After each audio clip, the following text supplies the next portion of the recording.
Знаете ли вы, что в свое время звезда сериала «Санта-Барбара» Николас Костер женился на девушке из России, Елене Бородулиной, которая была влюблена в него с самого детства.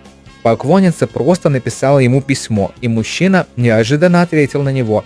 Завязалась переписка, после чего общение перешло в скайп.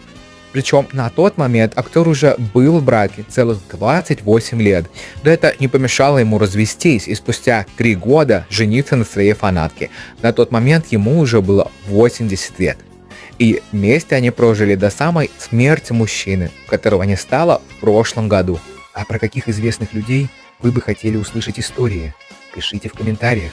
И обязательно подпишитесь, чтобы всегда быть в курсе новых историй.